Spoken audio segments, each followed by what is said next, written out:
दोस्तों, पाकिस्तान के आतंकी मसूद अजहर ने राम मंदिर पर मिसाइल हमले की धमकी दी है। पाकिस्तान के अंदर एक रैली में उसकी ऑडियो क्लिप चलाई गई और ऑडियो में वो साफ साफ तकरीर कर रहा है और वो लोगों को भड़का रहा है और वो ये कह रहा है कि हमको भारत में जो बंद अलग अलग जेलों में भारत में हमारे लोग हैं, हम उनको जेल तोड़कर छुड़ाएंगे। दूसरा, वो ये कह रहे हैं कि पाकिस्तान का जो अभी सेना अध्यक्ष से बना हुआ मसूद अजहर अपनी तकरीर में ये कह रहा है कि हमारा फील्ड मार्शल असीम मुनीर से हम बात करेंगे और हम उनको कहेंगे कि जैसे हमारे मरकज पर हमला किया गया है भारत की मिसाइल द्वारा, ऐसे ही हम राम मंदिर पर मिसाइल से अटैक करें। अब ये जो कह रहा है ये कोई अचानक में नहीं है, क्योंकि हमने देखा कि जब भारत की तरफ से ऑपरेशन सिंदूर चलाया गया तो उस समय कई मिसाइल और ड्रोन अटैक हमारा जो अमृतसर के अंदर स्वर्ण मंदिर है उसकी तरफ वो अटैक किए गए थे। ये तो भारत की सेना वहां तैनात थी, फाइटर जेट तैनात थे, रडार तैनात थे, S-400 वहां प्रणाली तैनात थी। इसकी वजह से जो हमारे स्वर्ण मंदिर के ऊपर हमले करने का प्रयास पाकिस्तान की तरफ से हुआ, उन मिसाइलों को हमने मार गिराया। यानी कहीं ना कहीं एक बात दिखाई दे रही है कि पाकिस्तान में भारतीय सेना ने जो इनके आतंकी अड्डे नष्ट किए, जिस तरह से इनके जो एयरबेस हैं उनको ध्वस्त किया, पाकिस्तान बुरी तरह बौखलाया हुआ है। आतंकवादी भी बौखलाए हुए हैं और उनको अब समझ नहीं आ रहा करें तो क्या करें। रैलियों में आम पब्लिक को इकट्ठा करते हैं और वहां ऐसे आतंकी मसूद अजहर जैसे वो जेल में बैठे नहीं हैं, वो डरे हुए हैं कि कहीं सड़कों पे बाहर निकले तो कोई अज्ञात वीर जो है वो इनका मर्डर ना कर दे, और इसीलिए ऑडियो क्लिप बजवा रहे हैं। दूसरी तरफ वो ये दिखाने की कोशिश कर रहे हैं कि हम भारत पे फिर से अटैक करेंगे। हालांकि ये केवल आतंकियों की तकरीर नहीं है।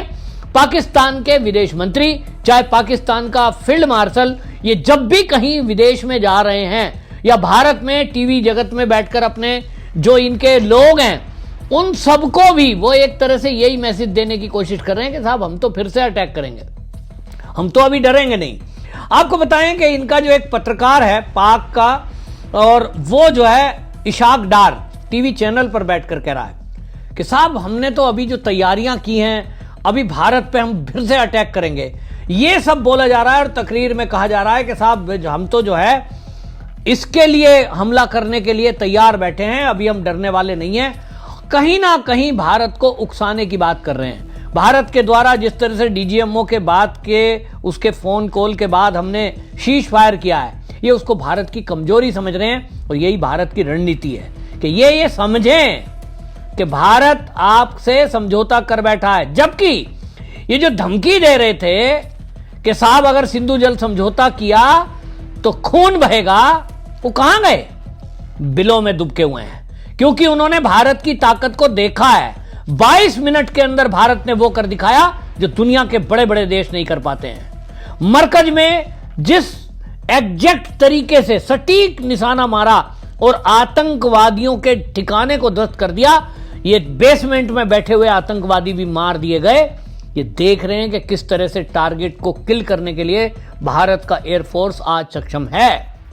और इसीलिए आतंकी ठिकाने के बजाय अब ये जो है जिस तरह से हुआ है, अब ये मौन हो गए हैं। लेकिन आपको बताएं कि ये जो है परमाणु हथियार, परमाणु बम की बार बार धमकी देते हैं। इसमें आपको बताएं रूसी न्यूज चैनल पर, RT न्यूज चैनल का नाम है, उस पर इंटरव्यू के लिए इनके राजदूत हैं जमाली, वो कह रहे हैं कि भारत के कुछ लीक पेपर हमारे पास आ गए हैं जिसमें वो हमले की बात कर रहे हैं, तो अब हम तैयार बैठे हैं और अब की बार अगर भारत की तरफ से अटैक होता है तो हम परमाणु हथियार चलाएंगे। अब ये इस तरह की धमकियां दे रहे हैं। जो एक्सपर्ट हैं वो तो ये कह रहे हैं कि भारत के जो हमला हुआ है ऑपरेशन सिंदूर के दौरान, ये तो परमाणु बम इनके पास है ही नहीं, इन्होंने कब के बेच दिए। ये खाली धमकी दे रहे हैं और जो इनके पास परमाणु एसेट्स थे वो तो भारत ने बेकार कर दिए। उस क्षेत्र में तो ये कई अगले 100 साल तक भी नहीं जा सकते, क्योंकि वहां रेडिएशन फैल चुका है।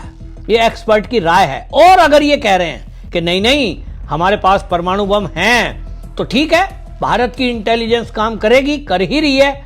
और अगर कहीं बचे होंगे तो भारत को पता होगा कि अब की बार इनको कहां कहां थप्पड़ लगाना है। ऐसा मारा है ना कि जो दुनिया के एक्सपर्ट हैं सेना के, वो ये कह रहे हैं कि पाकिस्तान के 15 से अधिक फाइटर जेट मार गिराए हैं भारत की एयरफोर्स ने।